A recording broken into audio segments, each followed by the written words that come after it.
Welcome to प्यारे बच्चों। इस वीडियो में कक्षा 8वीं के छात्रों के लिए वर्कशीट नंबर 24 जो कि गणित विषय की इसका सॉल्यूशन लेकर आ चुके हैं। तो बच्चों यहाँ पर आकलन 4 विजय व्यंजक और समानुपात की समझ के लिए तो बच्चों सिंपल से क्वेश्चन है जिसे यहाँ पर हम कवर करने वाले। तो बच्चों यहाँ पर आप क्वेश्चन नंबर 1 देख सकते हो जो कि 3x धन 11 धन 8z, इसको हमें जोड़ना किससे 7x ऋण 5 से। तो बच्चों यहाँ पर जोड़ने के लिए सिंपली हम जो प्लस का निशान होता है इसे लगा देते हैं। तो प्लस का चिन्ह हम यहाँ पर लगा देते हैं बच्चों। तो यहाँ पर हमने लिखा पहला जो हमारा बहुपद था 3x धन 11 धन 8z प्लस बच्चों हमने यहाँ पर क्या कर दिया 7x ऋण 5 यहाँ पर कर दिया बच्चों। अब हम समान पदों को एक साथ लिख देते हैं। तो यहाँ पर हमने लिखा बच्चों 3x धन 7x, फिर हमारे पास बच्चों क्या था यहाँ पर हमारे पास एक 8z और हमने यहाँ पर प्लस लिख दिया 11 ऋण 5। तो यहाँ पर बच्चों जो x वाले पद थे इसे हमने एक साइड कर दिया और बिना x वाले पद थे उसे हमने एक साइड कर दिया। तो बच्चों यहाँ पर हम चर और अचर बोलते हैं इसे गणित की भाषा में।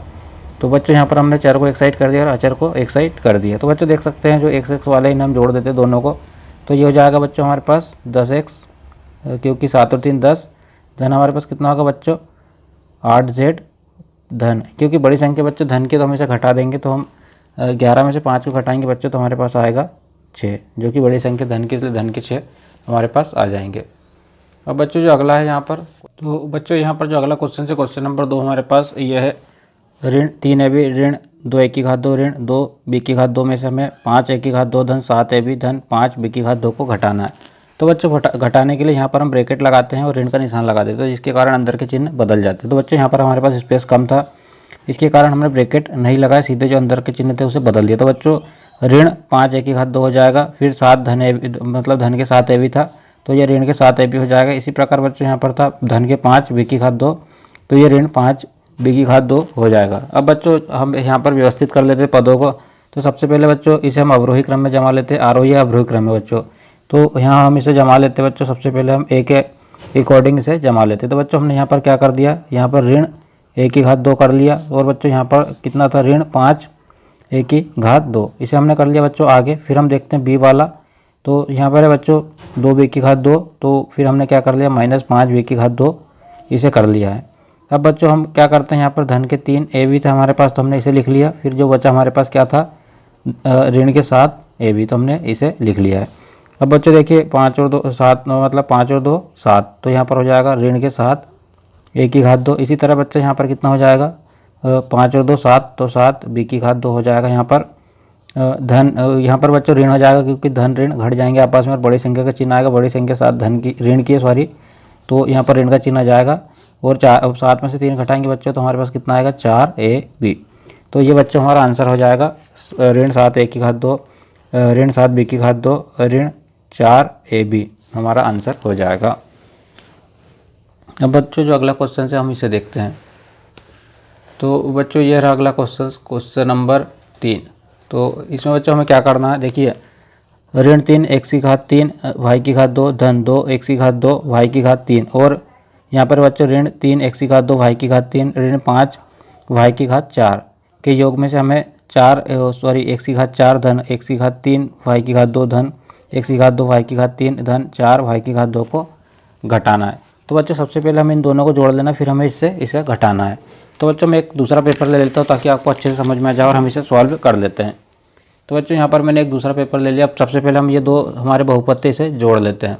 तो बच्चों जोड़ने के लिए हमें क्या करना, सबसे पहले यहाँ पर हमें जो पहला बहुपद है इसे लिख लेना है। तो बच्चों मैं पहला बहुपद लिख लेता हूँ ऋण 3 x की घात 3 y की घात 2 धन 2 x की घात 2 y की घात 3, और बच्चों हमें जोड़ना तो यहाँ पर हम धन का निशान लगा देते हैं ऋण 3 x की घात 2 y की घात 3 ऋण 5 y की घात 4। ये कर लिया बच्चों। हम इसे सॉल्व कर लेते हैं, सिंपली हम इसे जोड़ लेते हैं। तो देखिए बच्चों हमें क्या करना है, यहाँ पर हम लिखते हैं 3 x की घात 3 y की घात 2 धन 2 x की घात 2 y की घात 3। बच्चों यहाँ पर हम जो ब्रैकेट इसे हटा लेते हैं तो ये हो जाएगा ऋण 3 x की घात 2 y की घात 3 ऋण 5 y की घात 4। अब बच्चों हम इसे जोड़ लेते हैं। तो देखिए बच्चों एक जैसे पद हम यहाँ पर देखते हैं, तो ये पद एक जैसे हैं बच्चों यहाँ पर। तो सबसे पहले बच्चों हम यहाँ पर लिख देते हैं ऋण 3 x की घात 3 y की घात 2, और बच्चों जब हम इसे घटाएंगे तो बचेगा कितना 2 में से 3 गई या 3 में से 2 गई बच्चों, तो कितना बचा ऋण x की घात 2 y की घात 3 ऋण 5 y की घात 4। तो बच्चों ये वाला पद है आपको सीधे यहाँ पर लिख लेना है। जो हमारी वर्कशीट थी इसमें हम सिंपली ये वाला जो पद हमने जो निकाला इसे लिख लेते हैं। तो बच्चों यहाँ पर हम लिखते हैं ऋण 3 x की घात 3 y की घात 2 और क्या था बच्चों हमारे पास ऋण x की घात 2 y की घात 3 और हमारे पास कितना था बच्चों ऋण के 5 y की घात 4 था। अब बच्चों हमें इसे घटा देना है तो यहाँ पर हम ब्रैकेट लगा देते हैं और माइनस का चिन्ह लगा देते हैं।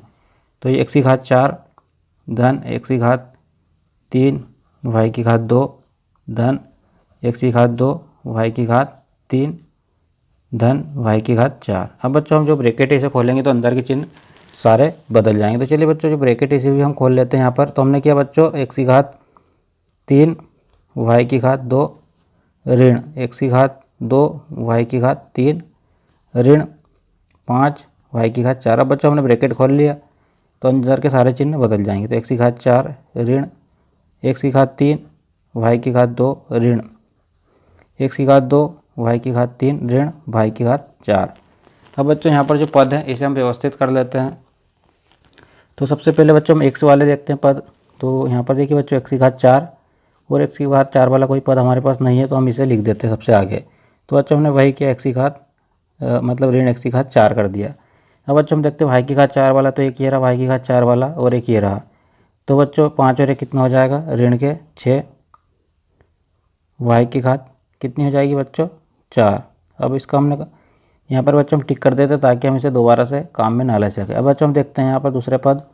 तो देखिए बच्चों यहाँ पर ऋण 3 x की घात 3 y की घात 2 और यहाँ पर भी है ऋण x की घात 3 y की घात 3 तो बच्चों y की घात 2 सॉरी बच्चों। तो यहाँ पर हम इसे जोड़ देते हैं तो 3 और 1 हमारे पास कितना हो जाएगा बच्चों ऋण के 4 x की घात 3 y की घात 2। तो बच्चों यहाँ पर हमने इस पर भी यहाँ पर टिक कर दिया, ये भी हम काम में नहीं लेने वाले हैं। अब बच्चों अगला हमारे पास है x की घात 2 y की घात 3 ये रहा और x की घात 2 y की घात 3 ये रहा बच्चों। तो हम इसे भी जोड़ देते बच्चों तो 1 और 1 कितना हो जाएगा 2 x की घात 2 y की घात 3। तो इस तरीके से बच्चों ये जो हमारा आंसर से आ चुका है। अब अगला जो क्वेश्चन हम इसे देखते हैं और इसे हम हल करते हैं। अगला क्वेश्चन से हमारे पास इसे आपको ध्यान से देखना है। तो जो अगला क्वेश्चन से बच्चों सुमन के पास 5 XY टॉफ़ी है और समीना के पास 3 XY टॉफ़ी है। तो सुमन की टॉफ़ी समीना की टॉफ़ी से कितनी ज़्यादा है। तो देखिए बच्चों हमने सबसे पहले लिखा सुमन के पास कितनी टॉफ़ी है 5 XY, समीना के पास है 3 XY। तो सुमन के पास की जो टॉफ़ी बच्चों हमें इस दोनों को घटा लेना है। तो बच्चों हमने 5 में से 3 को घटाया तो हमारे पास कितना बचेगा। हम इसे इस तरीके से लिख सकते हैं बच्चों 5 XY ऋण 3 XY हमने लिख दिया सुमन के पास। तो कितना बचेगा बच्चों यहाँ पर 2 XY ज़्यादा टॉफ़ी है। तो यहाँ पर आप लिख सकते हो बच्चों टॉफ़ी है। तो मतलब सुमन के पास 2 XY ज़्यादा टॉफ़ी है किससे समीना से। अगला क्वेश्चन से बच्चों आपको इसे देखना तो आप इसे लिख लें अपनी वर्कशीट में इतना। अब बच्चों जो अगला क्वेश्चन से हम इसे देखते हैं। अगला क्वेश्चन से बच्चों हमारे पास एक आयत की लंबाई 4x धन 5y और चौड़ाई 3x धन 2y। तो आयत का परिमाप ज्ञात करो। तो बच्चों आयत का परिमाप बराबर हम जानते हैं क्या होता है। आयत का परिमाप होता है 2 गुणित लंबाई धन चौड़ाई। तो हमें बच्चों लिख देना इसका जो सूत्र होता है उसे। तो हम लिखते हैं आयत का परिमाप बराबर 2 गुणा लंबाई धन चौड़ाई। ये लिख दिया बच्चों हमने। तो हम यहाँ पर लिखते हैं 2 गुणा लंबाई हमारे पास कितनी है 4x धन 5y और फिर चौड़ाई कितनी बच्चों हमारे पास 3x धन 2y। तो बच्चों हमें इसे हल कर लेना। तो हम यहाँ पर लिखते हैं 2 गुणा यहाँ पर 4 और 3 7x धन 5 और 2 कितना होगा बच्चों 7y। तो जब हम इसका गुणा करेंगे तो 7 दूनी कितना होगा बच्चों 14x धन 7 दूनी 14y। तो इतने वर्ग या इसकी जो भी इकाई तो बच्चों हम इतने वर्ग इकाई लिख सकते हैं। वर्ग इकाई जो आयत का है क्षेत्रफल इतना वर्ग इकाई आ जाएगा। तो इस वीडियो में इतना ही बच्चों। अगर आपको सारी वर्कशीट के सॉल्यूशन चाहिए तो इस चैनल को ज़रूर विजिट कर लें। सबके लिंक यहाँ पर मिल जाए।